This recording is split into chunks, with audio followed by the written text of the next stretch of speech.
Welcome to the Better Angels podcast, a new way of talking politics. I'm Kieran O'Connor.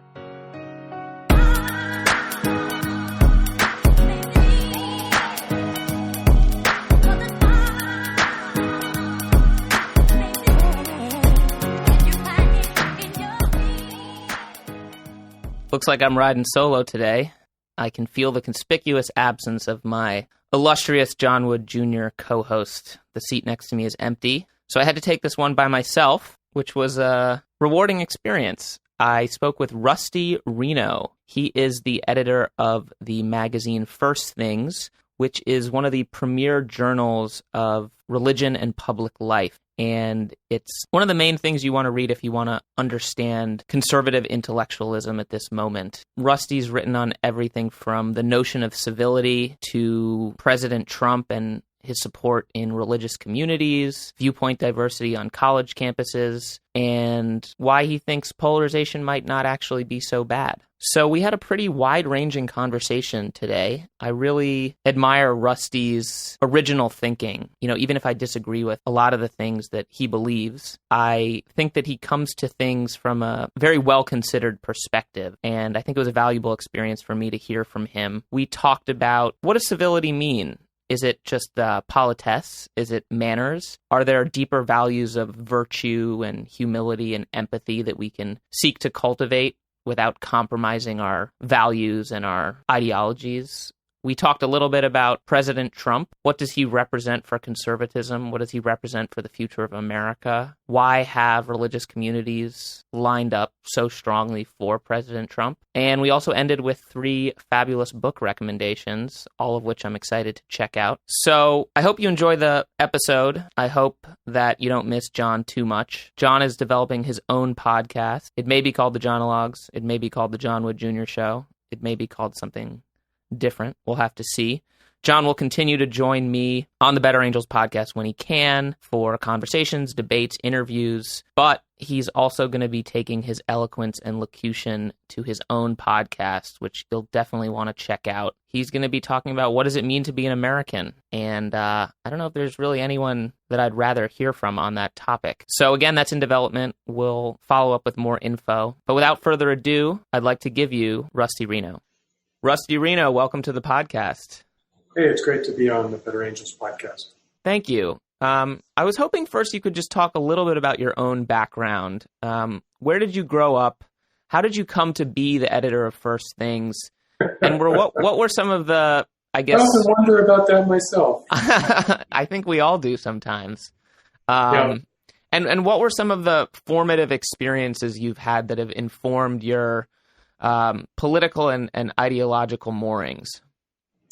Yeah, I was born in Baltimore, Maryland, and grew up in just one of the near-in suburbs, Towson, Maryland, and went off to college. And I thought I was going to be a physics, math kind of guy, but I took a class in religion, which was really actually theology. I really fell in love with it. Took lots of classes from the same professor, and then realized, gosh, maybe I should go to grad school. And then wound up doing a PhD in theology and taught for 20 years at Creighton University in Omaha, Nebraska. And then, I was writing, and one of the things about theology is that it's a discipline for a living community of people. So I gave lectures to clergy, and I learned how to communicate with a non-specialist audience. And so I was writing for First Things over the years, and then after Richard John Newhouse, the founder, died, there was an editor briefly, and then I came to New York, and then eventually I was put in charge in 2011. And I kind of never would have thought this is what I would do, but I like it. I enjoy it. And how would you describe the mission of First Things? We are, our primary mission is to maintain a strong Christian voice in American political debate. We're seen as a magazine on the right, and I think that that's a fair description. So we're theologically orthodox and politically conservative, but part of my goal here is to talk about the fundamental issues that are at stake in the political debates, and not to do this sort of this candidate, that candidate. We don't really do policy And we certainly don't follow the electoral cycle closely at all. Definitely. Well, I think that squares with how we see things at Better Angels sometimes as, polarization being in some way sort of the problem that transcends the news of the day and sort of who's up and who's down and who's saying what. So in your own experience as being a commentator, being someone who speaks with, both elites at the political level as well as folks who are just reading your magazine across the United States, how have you seen polarization manifest itself both in the ways that people talk and think about politics and also just in the ways people are treating one another? I don't see it so much in running a magazine because, as you said, we kind of deal with things at a pretty fundamental level. So in 2012, for instance, I told my staff that I wanted the name Obama to appear as infrequently as possible in the magazine in the coming year. It was the electoral year. Because it wouldn't only appear in the sort of conventional Obama bad, bad, bad, which is the way it's on the right. And you don't need to subscribe to a monthly magazine of ideas in order to get what you can get, on sort of National Review's website or on any other political outlet. And it's the same with Trump. We very rarely talk about Trump. We tend to talk about Trump. If his name occurs, it's in the context of Trump being a symptom or an indicator of a larger trend in American society. Well, one thing that I think has come up in the pages of First Things as well as, the pages of National Review is kind of the future of conservatism, at least insofar as certain intellectuals are talking about it and shaping it. I know there was sort of a famous debate now between David French and Sohrab Ahmari. Forgive me if I'm mispronouncing his name. That's right. Which I think has kind of been spurred by the rise of Trumpian populism and kind of caused people to step back and take stock and say, where is American conservatism today and where should it go? Could you tell our listeners a little bit more about how you see the nature of that debate and where you yourself might fall? Yeah, I mean, it's a debate. So David French, I think, represents an older kind of conservative position, kind of limited government, conservatism, and also one that how should I put it, that kind of accepts the changes in our society over the last two generations. Whereas Ahmari, I think, represents someone who thinks that the cultural fabric of our society is unraveling and that a conservative needs to take a much more substantive and aggressive stand towards what we think is best for the common good of American society as a whole. There's a lot of heat in this debate, not a lot of light. I think Ross Douthat in the commentary on this after the initial wave of debate was quite good, and it really has to do with kind of who speaks for the conservative movement, I suppose. And are you worried that in some ways this debate could actually increase polarization in terms of the oppositional nature of some of the arguments? If you're arguing that, we need to fight the culture war with the aim of defeating the enemy, for example, is that something that can cause greater problems that have contributed to some of the things you're fighting against at First Things? No, I'm not. I'm not against polarization. I think that, I look back on my life, and I think that when I went to college in the late 1970s, as I said, I went to a liberal arts college that still taught classes in kind of Christian thought. So although probably 30% of my classmates were Jewish, only a minority were church-going. Nevertheless, there was a kind of larger Judeo-Christian sacred canopy, so to speak, over the national consensus. And so I think polarization is being driven by the secularization of especially the university-educated class in America. And then that secularization has made them think that basically some fundamental elements of our culture need to be changed. So polarization is largely being driven, I think, by the progressive, secular progressive desire to remake American society along quite different lines than what it has been historically. And when you think about... Because obviously, if you look at the religious right, which emerged in the 70s, late 70s, and then really came to the fore in the 80s, it was a conservative project in the literal sense of trying to conserve the Christian consensus as foundational for our society.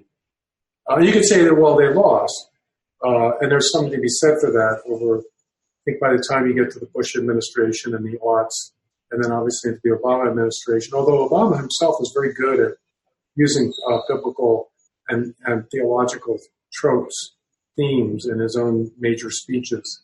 But I think you could say that the religious right was born to reaffirm that we're a Christian nation, and by the time we get to 2018, there's no consensus that we're a Christian nation.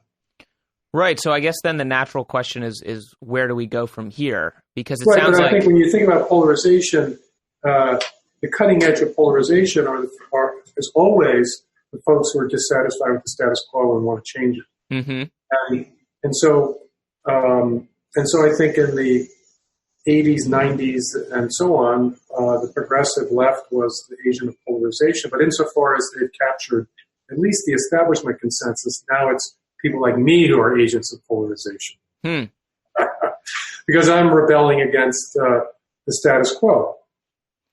Right. Well, I think that brings me to another question I wanted to ask, which was about this notion of solidarity and the erosion of solidarity in the current moment. One thing I think about sometimes is obviously when you bring more people to have a seat at the table, the seat of power, then you might automatically have less solidarity. Do you think sort of the old order was predicated on it sort of being a smaller seat at the table? And as you naturally sort of open things up, that's going to naturally create more argument and more division? Well, we have opened up and we haven't. Mm-hmm. It's very paradoxical. So when I was born in 1959, and so you could say that in 1959, what was it? In 1959, the people who mattered were pretty much all white. Mm-hmm. But it was George Meany, and not just Ivy League graduates. It was, head of labor unions who came up from white working class neighborhoods and into positions of power, kind of. So there, you could think of the Franklin Roosevelt New Deal coalition were urban political machines, which were ethnic minorities, white ethnic minorities, and the kind of WASP elite they were in tension with each other. And now we have a much more kind of racially, ethnically diverse kind of people in the conversation, but I would submit almost all of them are elite educated now. So it's much more homogeneous in terms of mentality.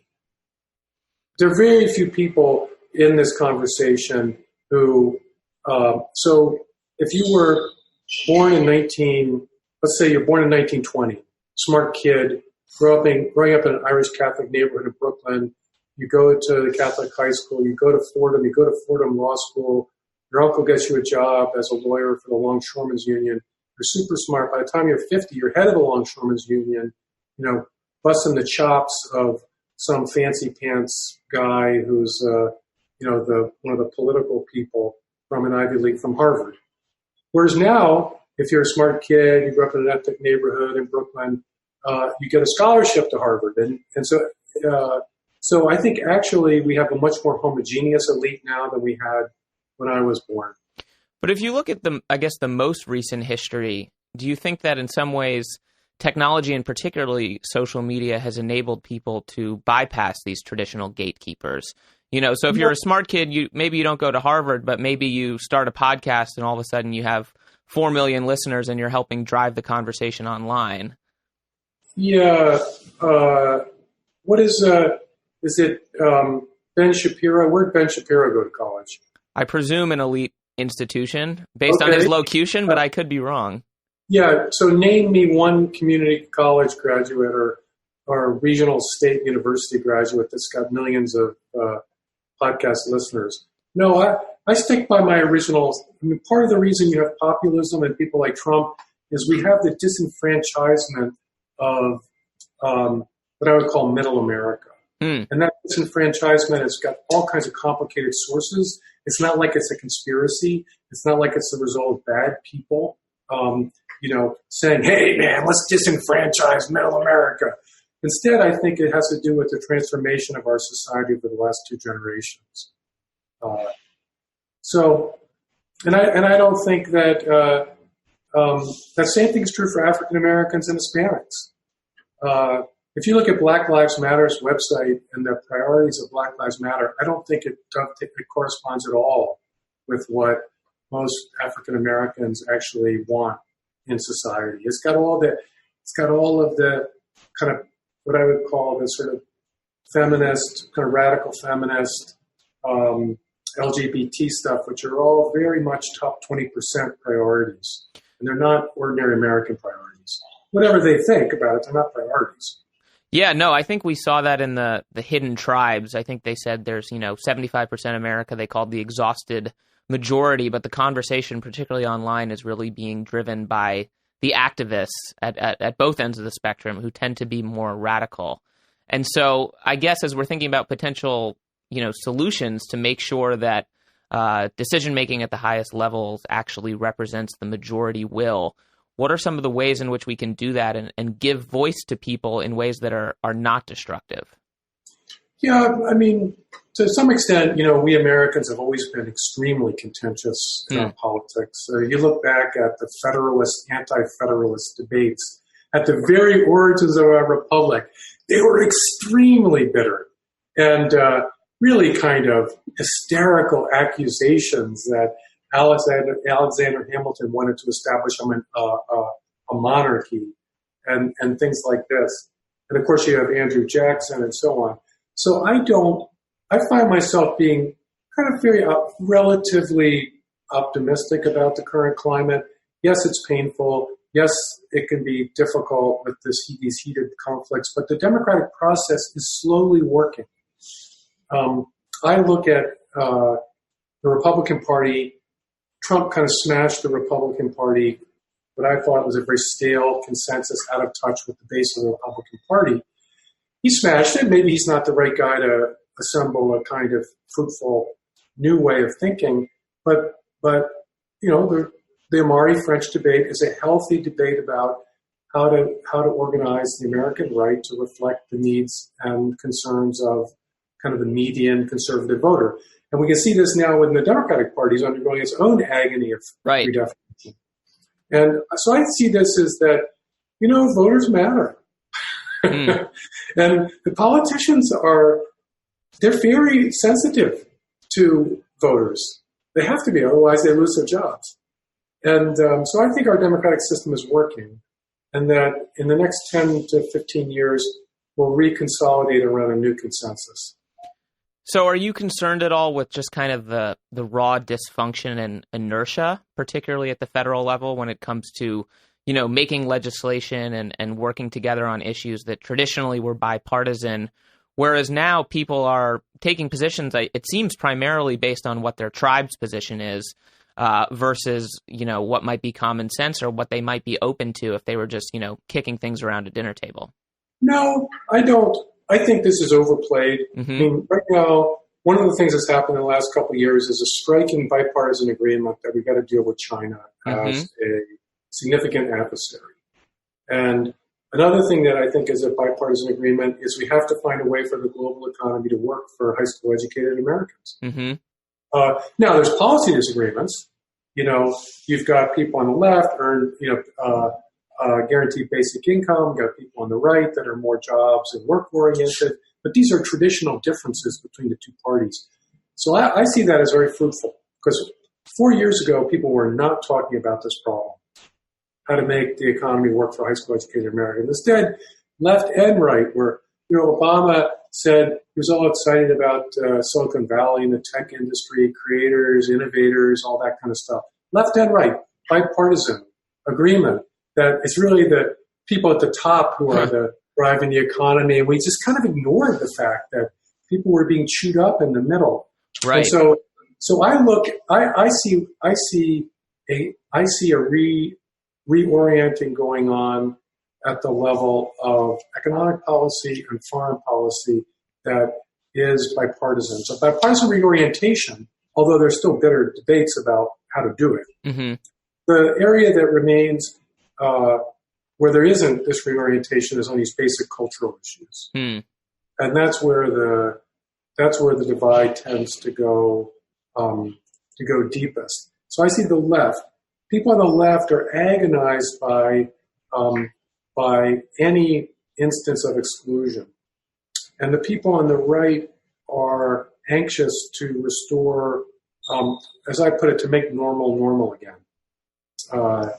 And so you get those are two fundamentally different concerns. And that we've yet to get to a point where I can see a kind of bipartisan acknowledgement that we all agree what the problem is. Now we're going to debate on the solution. On the cultural issues, that hasn't happened.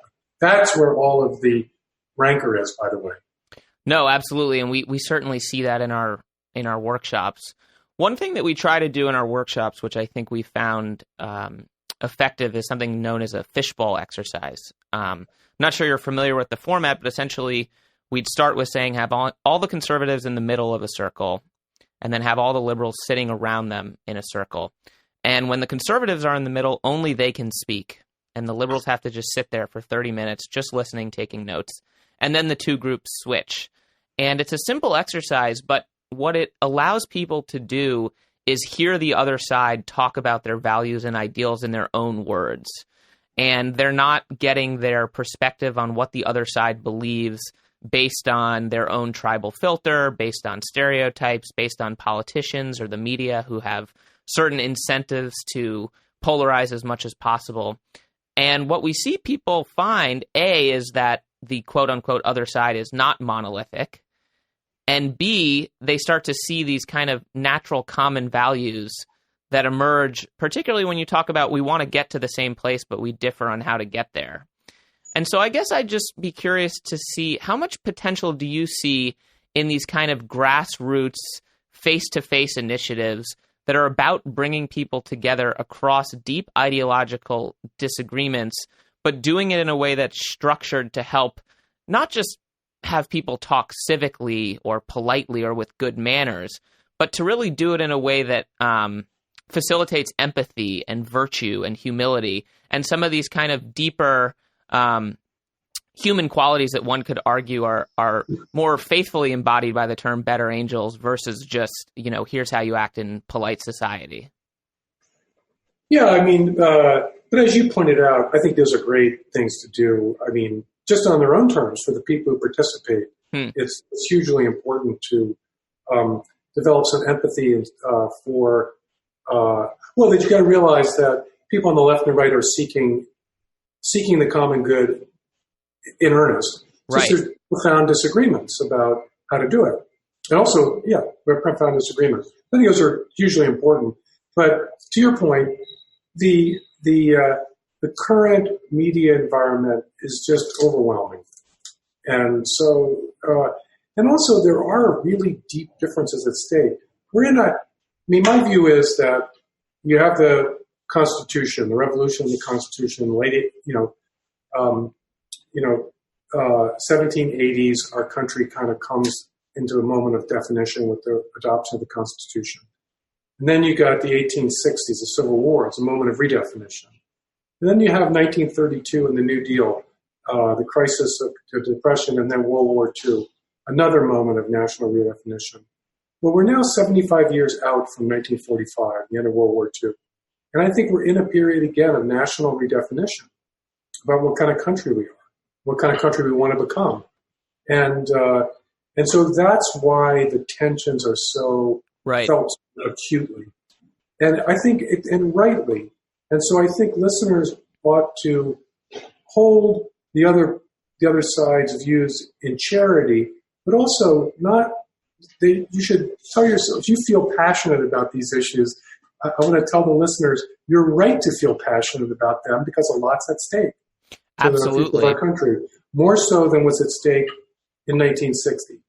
more so than was at stake in 1950, although there's always stuff at stake. Even the Reagan era was, in a way, a kind of rebalancing along the lines of the post-war consensus. I think that's entirely right.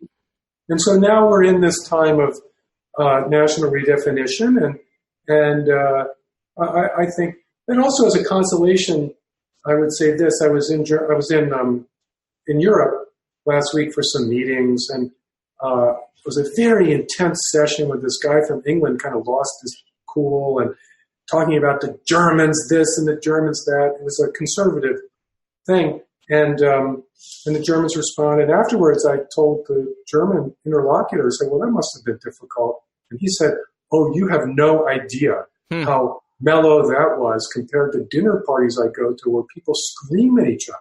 Right. Well, and so it just we should always console ourselves here in the United States that our political system is incredibly stable. It is really striking to me how stable it is. Voters are unhappy, but they're willing to express their unhappiness in the polling booth. We have a country of 330 million people, and it is true that we have mentally disturbed people who take action, violent action, and but it's also the case that for every one there are 329,999,000 other Americans who none of whom want to follow in that lead. So people are now marching in the streets violently, and so I think we should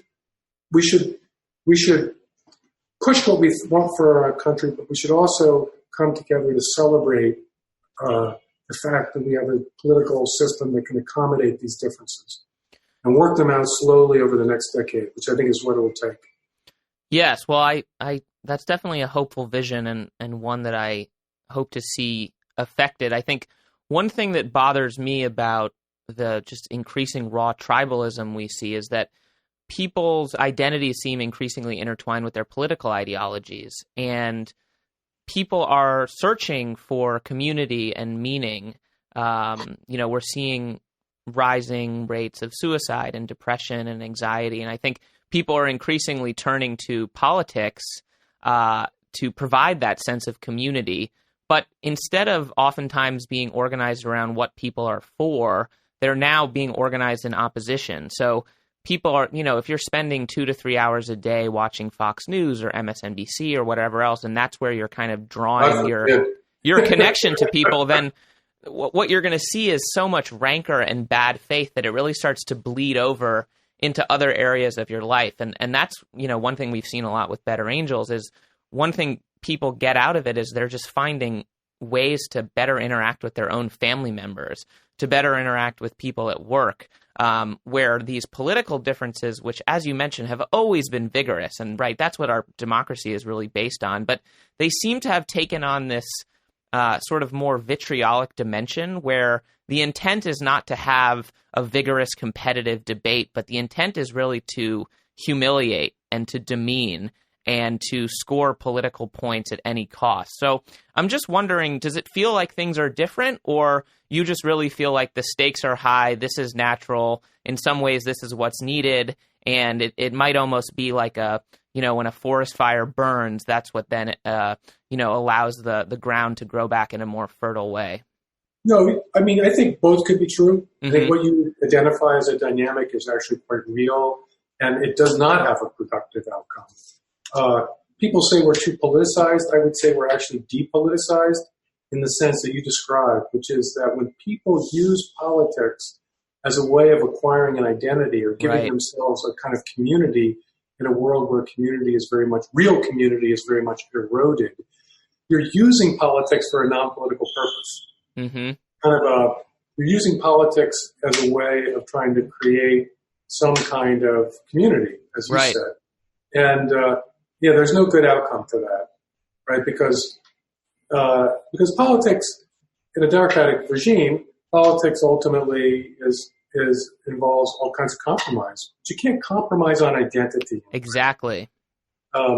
So I think there we do face real challenges, and they have to do with challenges, the decline of the family, the diminishment of local community, the general erosion of a sense of belonging that has many layers and deep roots. So I agree with you. That is, so if you look at, people draw these, I think, intemperate analogies to Germany in the 1930s, but certainly if you look at Europe between 1914 and 1939, you do have a kind of an uprooted populace that look at politics for salvation. And politics is politics. It's not salvation. It's part of my mission here at First Things, is to remind people that they already have a religion. They don't need to make politics their religion. Right. Well, it's interesting because in some ways, Better Angels is sort of almost doing the opposite. It's using politics as a way to bring people in, to sort of presuppose the polarity that exists and not ask them to, become a centrist or abandon their values, but to come into a space where they can open themselves up to a different identity and actually start to see the common humanity that's just naturally going to emerge when you break bread with someone versus, go at it against them on Twitter. Yeah, I don't have TV, so I never have ever watched an episode of, half-hour Fox News in my life. And I never watched I'm jealous, I have to say. half-hour of MSNBC in my life either. And I have a Twitter account, but I don't go do the back and forth on Twitter. And I don't have a Facebook account. So I'm really not very informed, to be honest, about how I trust my friends who tell me how toxic the environment is, and so on, but I don't feel like I need to sample it myself. Yeah, totally. I think you're right to just take their word for it. So one thing you mentioned is that we're sort of potentially coming up on this big redefinition of American politics, potentially akin to the New Deal or the redefinition of American society. American society, I should say. How do you think that redefinition will differ depending on who wins in 2020? Well, I think you've got here's two images I have in my mind. I think it was President Obama in his 2013 inaugural said, January 2013 said, I think he used the diversity as our strength motif. I think that's the left progressive vision. I think that I think it's a cultural battle, not ultimately one about economic policy, although it follows from it, or foreign policy. And then I think the Trump, of course, is make America great again. And so, or maybe even build the wall. That would be even more pungent. So one is an imperative of reconsolidation, to restore unity. The other is to celebrate diversity. To put it in a kind of crude way, that's much too crude, of course, to describe much more nuanced positions. But I think it's fair. And so I think people on the right are anxious to try to recover whatever the shared commitments, and so, kneeling for the flag, the Trump's criticism of football players for kneeling with the flag becomes a kind of emblem. No, we got to unite around the flag. And then you get people on the left saying, no, the whole point, what makes our country great is the spirit of protest, including those who've been excluded, et cetera, et cetera. So I see that as a kind of big dividing line. And a lot of it depends on where you think the real crisis is. Is our society on the brink of a kind of resurgence of Jim Crow, or are we on the brink of a kind of dissolution, being dissolved into warring tribes? If you think it's dissolved into warring tribes, then you're going to be attracted to this kind of patriotic, rah-rah American motifs. Right. And if you're concerned about resurgent exclusion, you're going to be attracted to these diversity as our strength motifs. Yeah. Well, I think a lot of people on the left, their fear is that this kind of nostalgic pining for unity, you can't really divorce that from what the unity was based on in their minds, which was systems of power that were kind of systematically oppressing some people and giving other people, unjust power. So do you think those two things can be disentangled to, essentially take the good stuff from before when we were more unified and more communitarian, but not have that be predicated on a system, again, in which some people don't have a seat at the table? Yeah, I mean, again, that goes back to an age-old left-right conflict. People on the right accept the reality of hierarchy, mm-hmm. And if you're like me and you're an American Democrat, liberal, democratic, conservative, then you want hierarchy tempered by democratic accountability and liberal freedoms. And if you're on the left, you have a kind of dream of really equality. Right. And so you only grudgingly accept hierarchy tentatively with the goal of deconstructing it in the future. I happen to think that's utopian, mm-hmm. And ultimately destructive of the body politic. And so that's why I'm a conservative, is because I think that hierarchy, every functional society has to have a center and a periphery. And I would like that center to be democratically accountable and liberal in the sense of being open rather than closed. But there has to be a center. But that center has to be based on our history, it seems to me.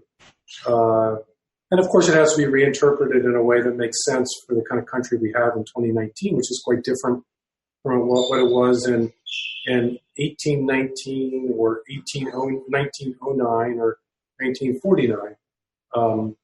But there needs to be continuity, otherwise it's not the same country. But so how can we reimagine that hierarchy for a time in which, there's consensus that it's not based on white supremacy, it's not based on patriarchy, it's not based on systems that prejudge people based on immutable characteristics? Right. Well, right. How do we do that? Ask me that question again. Well, I was just asking that you were talking about we have one, right? We have a hierarchy, and I've written about this quite extensively, and that's one of the perversions of a kind of utopian egalitarianism, is it tends to mask the reality of hierarchy instead of confronting it directly. Well, what is the reality of the hierarchy, or what is it based on? No, I mean it's It's based on expertise. Now technocratic expertise. So, to an extent unprecedented in our history, higher education becomes a necessary qualifier for a person to be in our, for them to matter, for their voice to matter. Mm-hmm. And then secondly, it's funny, diversity is something people have or they don't have. How do you mean? Well, people talk about how a certain organization has diversity, mm-hmm. and so that becomes a necessary element for who has power, who doesn't have power. So if you look at Ivy League schools, these carefully confected student bodies of people who are very good with books and ideas, who are carefully orchestrated, diverse student bodies. Of course, they're not even remotely diverse in IQ, but they're they're diverse in the things that our society has deemed important. And so we have a technocratic elite in our society, and it functions to discredit all challengers as unqualified for public leadership. So would this sort of ideal hierarchy of which you could conceive. Would that be I believe in democracy, so right? Let people run for public office, and the people get elected are the people who run our country politically, and in the same way,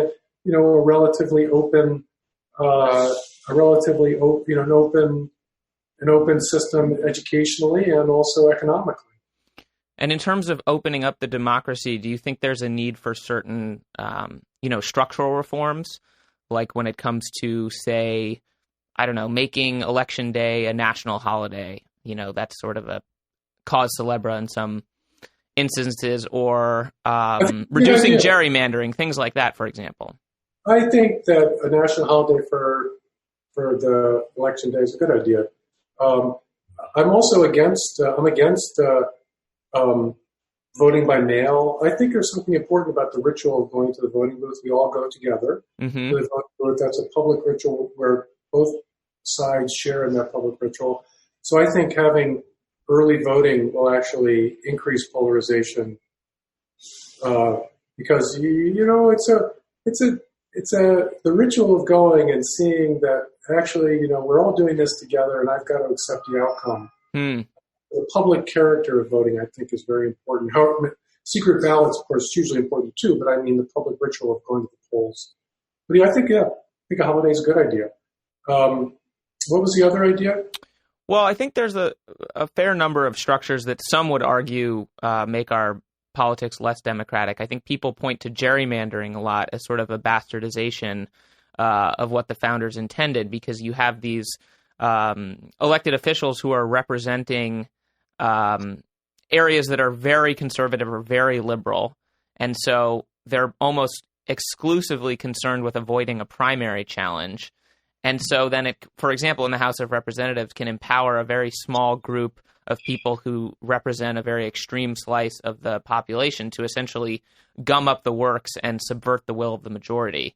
This is a very thorny, difficult question. It's been around for gerrymandering. The name comes from Massachusetts in the early years of our republic. It's a difficult one. I mean, if we got rid of gerrymandering, then we have court-required gerrymandering in terms of racial proportion of districts. So it's a very thorny question. No easy answer there. And then I guess the last one that I would ask about, because I think you're hearing more of the Democratic candidates talk about it, is the Electoral College. How do you sort of come down on that, on whether that is something that could be improved to make our system more democratic or should be upheld in keeping with the conception of us as a republic? Yeah, I think we have a hybrid system in America. We want democratic accountability, but we also want national unity. And so the Electoral College was established in the Constitution to prevent New York and Virginia from dominating the 13 colonies, because they were the largest colonies. And so that's still the case.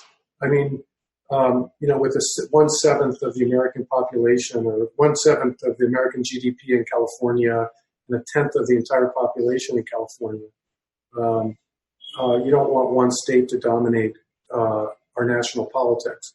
And the Electoral College prevents that from happening. It doesn't prevent it, but it moderates that effect. And so I think it's actually held us in good stead over 200 years. And if it ain't broke, don't fix it. It will become a crisis if we had a consistent pattern of people being elected to President of the United States who did not get the majority of the popular vote. Right. I mean, Trump did not get the majority of the popular vote. But if that happened for 3 or 4 more electoral cycles, I might reconsider. Then you'd have to balance democratic legitimacy against national unity. Right. Think about it. But at this stage, I think that's a long way off. Right. I think Electoral College is, like I say, it's an instrument for empowering the periphery against the center. The national periphery has more power, relatively speaking, than the center. Not more power. It puts a thumb on the scale of people on the periphery. Right. So it's kind of an affirmative action program for people who live in North Dakota.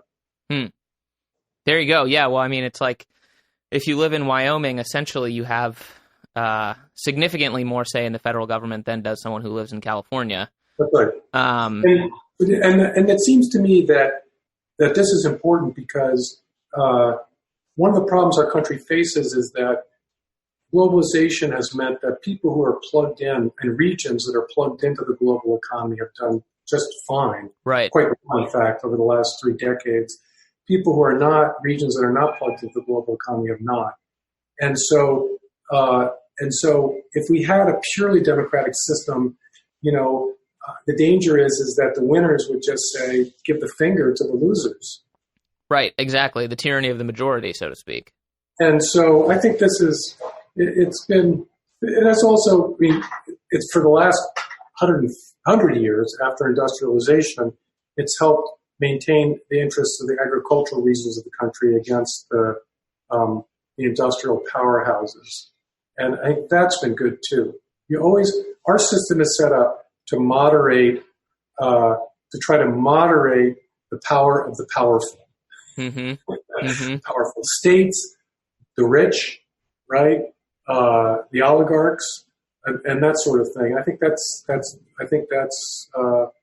the way it ought to be. And so that's, yeah. Cool. Well, I know you said you like to, as much as you can, keep President Trump's name out of first things, but I do just want to ask you, It's your podcast, not mine. Yeah, well, there you go. I do want to ask you, as someone who's from New York City, I imagine someone who's been familiar with Donald Trump for a number of years before he became president of the United States. How has your thinking about Trump changed over the course of the campaign, over the course of the presidency? What surprised you?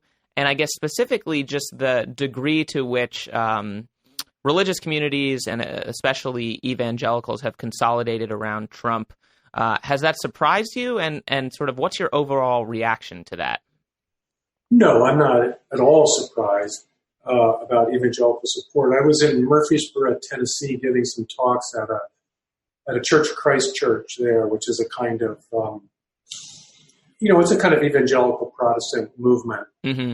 Dates way back to the Second Great Awakening, actually. And it was a couple months before the general election, and the people in that church were going to vote for Trump with enthusiasm. Mm. One is they felt that if Hillary Clinton was going to be elected, that that their religious freedom would be imperiled. Mm-hmm.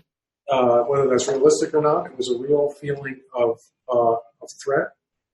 And then, secondly, I think American evangelical Christianity is a form of populist religion. Mm-hmm. It's a rebellion against religious elites, mm-hmm.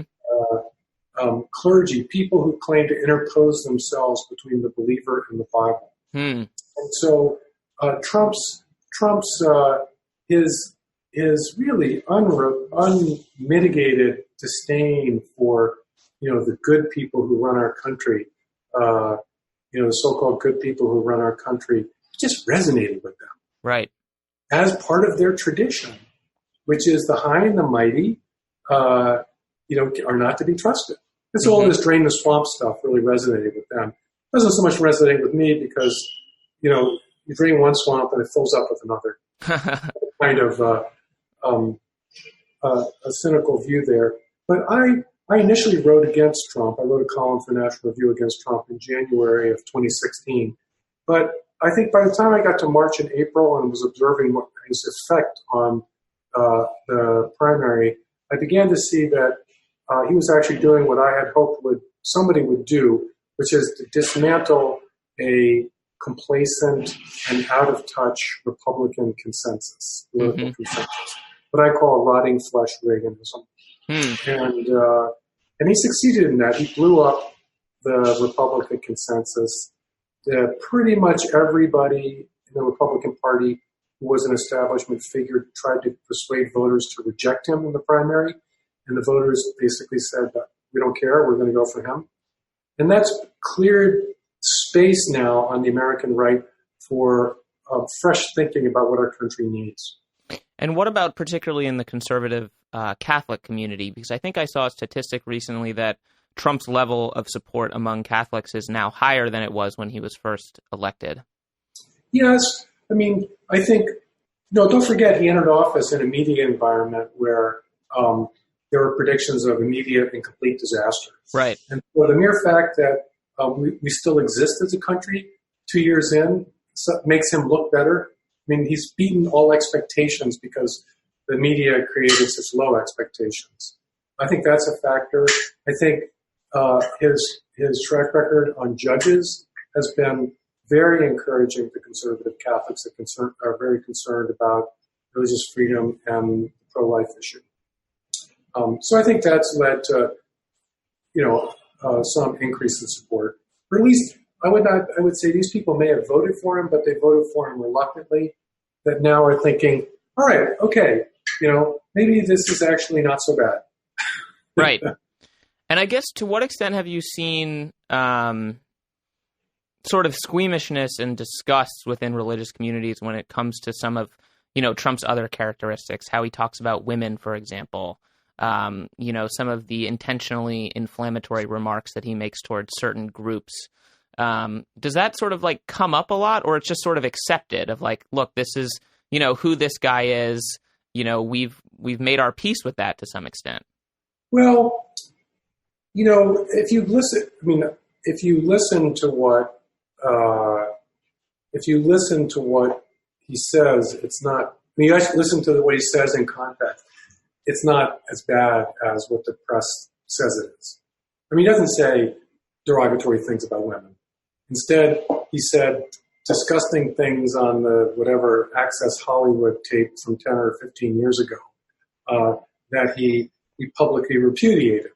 But otherwise, he doesn't say, he attacks people who criticize him, some of whom are women, but he doesn't say derogatory things about women per se. The one group that he attacks, which I think is regrettable, are illegal immigrants. Mm-hmm. Rapists, murderers, and so on. And I think that, I'm opposed to illegal immigration. I think it's regrettable that he demonizes the entire group. But that's the only group I can think of that he demonizes. Other groups, he just doesn't speak this is my point about who's allowed in our society to lead and who's not allowed to lead. You have to have this kind of very careful use of language about race and sex and things like that. Right. And if you deviate from that careful script, you're immediately attacked as a racist or a sexist or something like that. And part of his appeal to people like me is that he constantly violates that script. Mm-hmm. So I think it actually creates some freedom so we can actually, take off the yoke of political correctness. And so to what extent do you think his attacks on illegal immigrants, as you alluded to, are kind of part of a intentional strategy to divide people and stir up some of these fears among the base that might be sort of rooted in a white identitarianism? Yeah, I don't think it's. I find this is the establishment script. Mm-hmm. People who are worried about illegal immigration are white, and people who are non-white are not worried about illegal immigration. But that's just not true.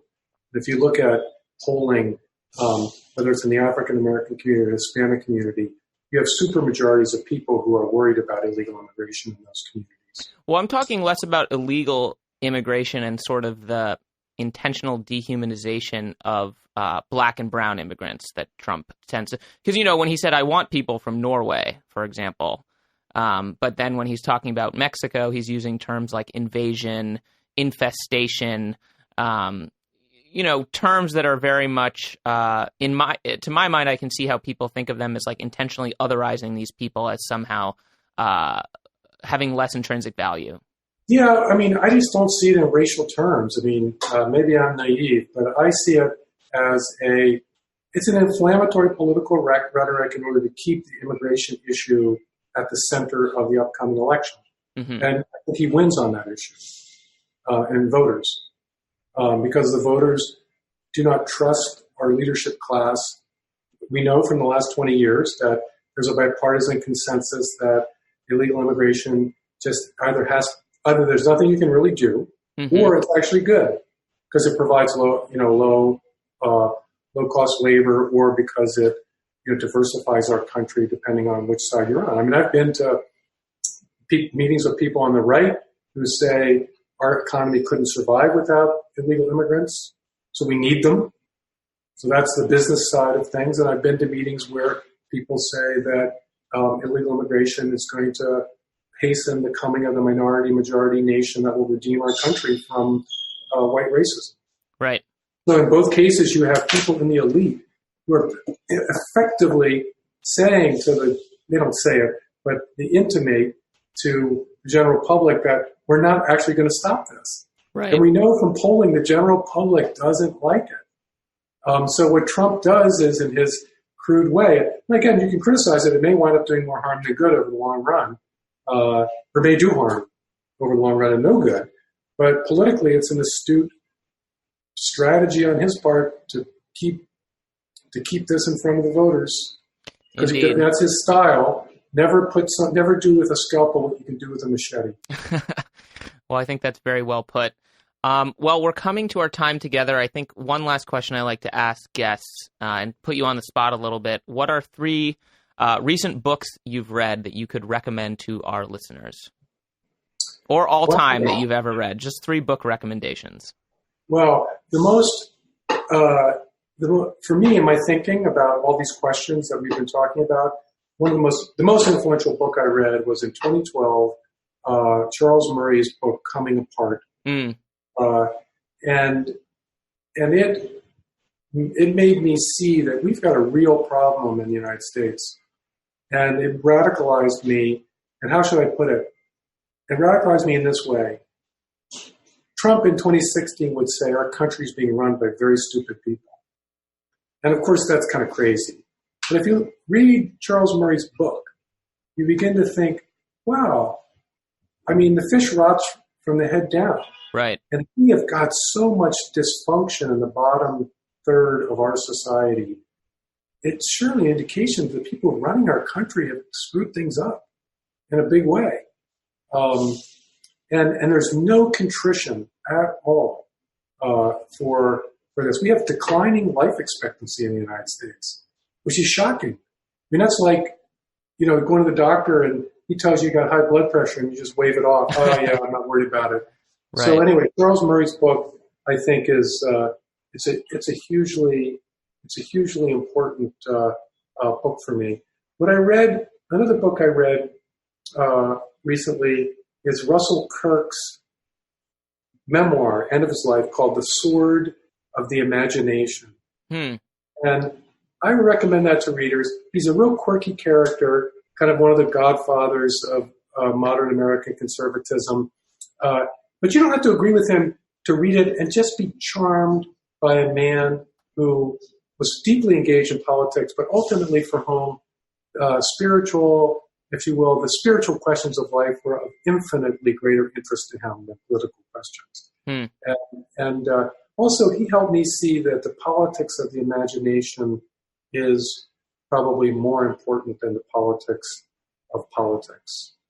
So I think that's worth reading. And then, I like to read books Kirk is dead, but I like to read old books, because it gives you perspective. It helps deliver you from presentism. Right. And over the summer, I read Chateaubriand. Chateaubriand was a great romantic, conservative French writer from around the time of the French Revolution, although he lived to be very old into the 1840s. And at the end of his life, he wrote a memoir called A Memoir from Beyond the Grave, which was to be published only after his death. And it has the same effective consolation.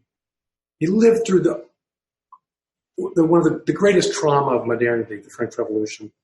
And just this sort of, and it's beautiful, beautiful prose, and just the detachment, engagement, but also detachment. I think it's a spirit that all of us need to cultivate in these trying times. We need to be engaged. We owe it to our fellow citizens to be engaged in political matters in public life, but we owe it to ourselves to keep things in perspective.